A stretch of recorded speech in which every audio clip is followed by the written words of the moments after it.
Good morning guys, শুভ সকাল প্রত্যেকে। তোমরা সবাই কেমন আছো? আশা করি প্রত্যেকে ভালো আছো এবং সুস্থ আছো। তোমাদের আশীর্বাদে আমিও ভালো আছি। তো এখন বাজে সকাল 10:52। তো এখন থেকে আমি ব্লগটা স্টার্ট করছি। অ্যাকচুয়ালি ঘুম থেকে সকাল সকালে উঠেছি, বাট কাজের চাপে আর পারিনি ব্লগটা স্টার্ট করতে।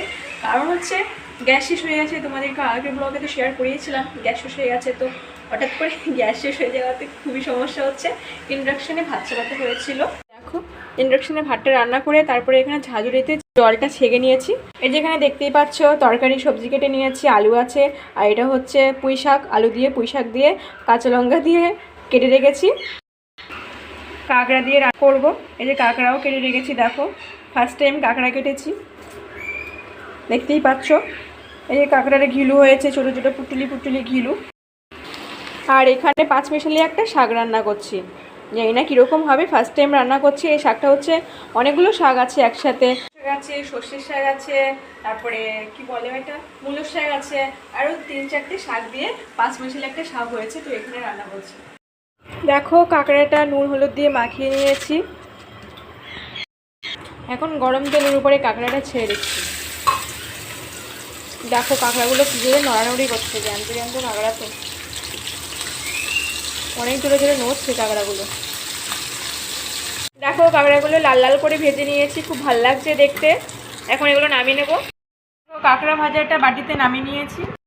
এখন হচ্ছে এখানে দেখতে পাচ্ছ, এখানে কাঁকড়ার ঘিলু রয়েছে, পেঁয়াজ দিয়ে, কাঁচা লঙ্কা দিয়ে, ধনেপাতা দিয়ে, একটু লবণ দিয়ে, হলুদ করে মেখে নিয়েছি। এটা এখন আমি পাতুরি দেবো। কাঁকড়ার ঘিলুর পাতুরি বানিয়ে নিলাম।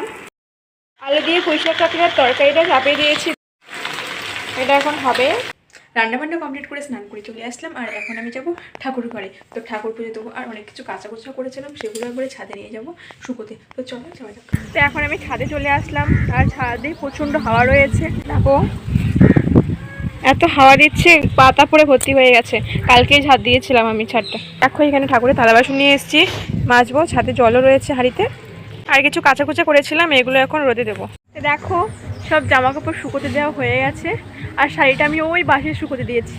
এখানে নিচে স্পেস কম আছে, দইটা নিচে নেমে যাচ্ছে, তাই আমি শাড়িটা ওইখানে শুকোতে দিয়েছি প্যান্ডেলের উপরে। আর এখন আমি ঠাকুরের থালা বাসন ধোবো। দেখো, ঠাকুরের থালা বাসন নিয়ে এসেছি। ঠাকুরের থালা বাসন ধুয়ে নিয়েছি। দেখো, এত হাওয়া দিচ্ছে আর কি বলবো। দেখো, প্রচুর হাওয়া দিচ্ছে, জামা কাপড় সব ঝনঝন করে নড়ছে, গাছের পাতাও। দেখো, এখানে একটা ফুল গাছ আছে, এখান থেকে দুটো ফুল নিব।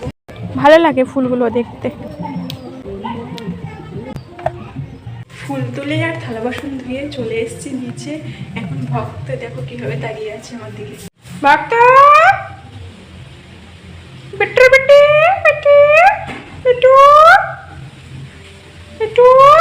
একটু আগে খুব সুন্দর ডাকছিল, এখন চলে এসেছি সামনে, তাই আর ডাকছে না।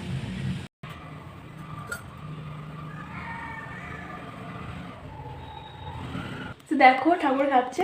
ধুনোর গন্ধটা খুব সুন্দর। আর পাখা ঘরে ধূপ জ্বালালে ঘর কালো হয়ে যায়। এরপরেও আমার বর পারমিশন দিয়েছে ধূপ জ্বালানোর, কারণ আমার ধূপ জ্বালাতে খুব ভালো লাগে, তার জন্য। তো দেখো, পুজো দেওয়া কমপ্লিট হয়ে গেছে। দিয়ে এখন ভক্তকে নিয়ে একসাথে ভাত খেতে বসেছি। ভাত নিলাম, এই যে ভক্তকে দিলাম, বাট ভক্ত এখন উপর থেকে নিচেই নামলো না, তাকিয়ে তাকিয়ে দেখছে। না, ভক্ত খা, ভাতটা খা। ভাত নিয়েছি, দেখো ভক্ত খাচ্ছে।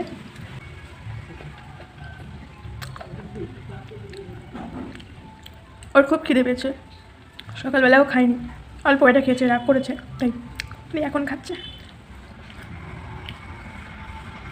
অল্প এটা ভাত খেয়েছে আর খাচ্ছে না, চলে গেছে।